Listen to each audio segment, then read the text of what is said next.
You knew this was coming. My top 5 albums of the year, baby. 2023 was actually quite a good year for music. We got a lot of EPs, we got a bunch of singles, we got a bunch of albums. And generally speaking, I think this was a great year for music. Now, I gotta conduct my little top 5, and before I get into it, show me yours in the comments. I'm actually genuinely curious what the people that watch my videos think is like a top 3, top 5 albums of the year. Nonetheless, Puya, Gator is my number 5 pick. I had the pleasure to hear this album live twice in America, and especially when it dropped, it was such a great album for me. It still is. Obviously, this was in the early days of 2023. It has some heat on there. Away from Yesterday, which introduced me to South Strip. Shogi for that matter. Seen It All Before, great ending song. And Broken Soul, great sample. I think this album, and I think Puya in general, Puya went from going really being underrated to getting that more mainstream underground appeal, right? To again being really underrated. And I think Puya is reinventing himself. And I think 2024 might be the year for Puya. I think Puya is going to come back even stronger in 2024. But hey, that's just me. Next up, and this might be a surprise for some of you, especially if you look at the songs I put out on the channel. It's Austin by Post Malone. And I have a little bit of a personal connection to this album because when me and my friends, they don't all listen to Suicide Boys. I know it sounds crazy. I have friends that don't listen to my music taste. I'm just like you, I know. But Post Malone's Austin album actually is something that me and my friends, even all the girlfriends, we all listen to it. It's something that we put on if we have a party or whatever, and everyone listens to it. We put it on throughout our whole trip in Valencia or holiday with all the friends, and it's just an album that, you know, has meaning to me because it's something I share with my friends. Songs like Chemical, Morning, especially that song we sung throughout the whole holiday. I think personally it's a great album. I didn't expect to like it as much as I did because I'm more of a rap Post Malone fan, but this album really has made me fall in love with Post Malone even more. And I think a lot of people just need to give it a second chance. I saw a lot of hate on it. Give it a second chance. It's actually really good. Before we hop into my top 3, because I think the top 3 is like, that's extra juicy. Everyone wants to see the top 3. I got 2 honorable mentions.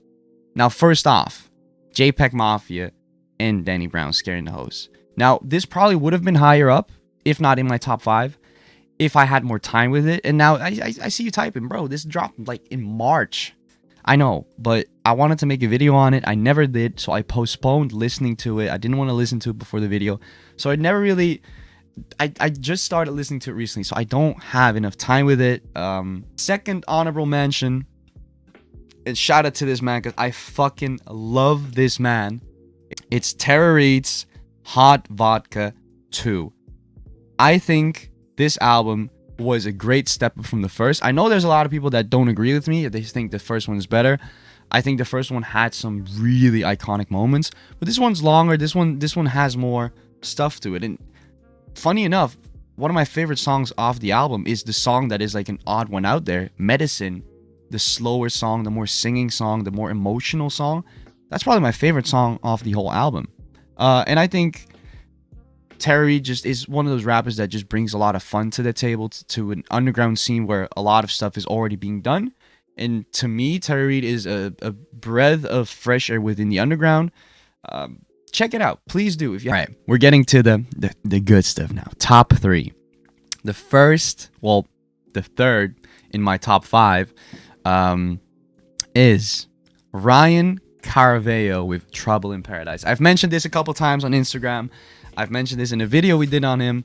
A lot of you will not know who this is, perhaps, but I fucking love this album. This album was talking about, you know, letting people go, realizing that a lot of people in your lives have a purpose, and sometimes that purpose or what they're there to do for you is maybe against you. Sometimes you got to cut people off. Sometimes people that, you know, generally speaking, you would think are there for you, let's say family members, they don't always have to be, right? It's not a perfect world. Not everyone has this perfect image of family, and I think he put that in a very well put together album. You can really see the struggles, and I think for anyone that's going through that, this is a great listen. I think you'll feel heard. There's also a lot of mentions of like ADHD and just like normal little stuff that people go through, and I think there's a lot of relatable stuff in there, in a very sonically pleasing album. So check it out if you want to. He's one of my favorite artists. I know he's one of my hidden gems, but yeah, take a look. Top 2, and this one was hard. I'm not gonna lie. If I say my number 2 pick, I'm sure most of you can guess my number 1, but my number 2 pick, and I thought it would be my number 1 pick for the longest time, Basket Case by Bones. By far his best album he dropped this year. He dropped 3. He dropped this album with a song every day, which got me even more hyped. I went on it every day. I posted a video, so I have a little emotional attachment to that because it was a little fun journey. But songs like Freaky Friday, My Own Personal Hell, Bell Tower Park, Four Seasons, CDR, I can go on and on. I feel like this album has been one of Bones' best albums as of recent. I think albums that compete for me are, funny enough, Scraps, which I know a lot of people actually didn't enjoy that much. And all the way back to like Burden and From Beyond the Grave. Albums like that era, it's within those for me. Obviously, I don't think it touches Unrendered. That's like my favorite Bones album ever. That being said, Basket Case, incredible album. If you're a Bones fan, I'm sure you've already listened to it. If you're not a Bones fan, I highly recommend it. You might get put onto Bones, and if you get put onto Bones, trust me, you have so much music to go through. It's insane. You'll have music for months on months on months. So check it out. And now my number 1 pick for 2023, which has only been out for 3 weeks now, is I Hope You're Happy by Night Level. And I know what you're saying.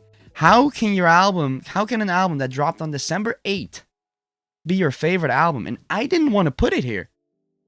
When it dropped, I was like, man, this shit is sounding really good. I don't know if I can put it in my top 5. It's too soon, perhaps. Maybe it's too soon. But then I looked at my streams, and I realized that I've played this album over 800 times within the last 3 weeks.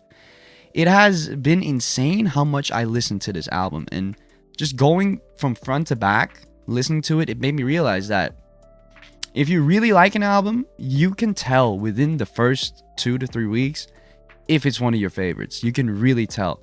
Songs like Morrison, Sunday, Life Sucks So We Fuck, Peekaboo, and Sucks to Be You, those two especially, are fucking nuts. And one of the songs that surprised me is Alive When I Die. That's one that really grew on me.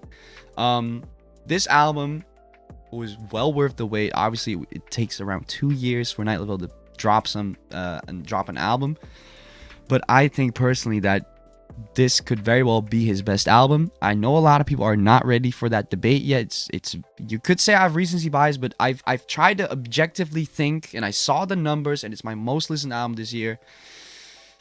It's my favorite Night Level album, and I can't go around it. I know people aren't ready for that, but I really think it is. I think he reinvented himself with this album, and I am really excited to hear him on more stuff. Hopefully next year. We never know if Night Level, well, we do know most of the times he skips a year, but there's that. So that's my top 5 list. I will drop my top 10 songs very shortly, perhaps even in the same day. Who knows?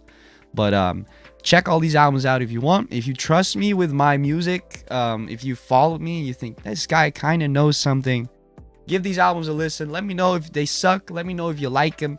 And if you don't let me know, I'm going to assume you rock with it and you're listening to it and you thank me.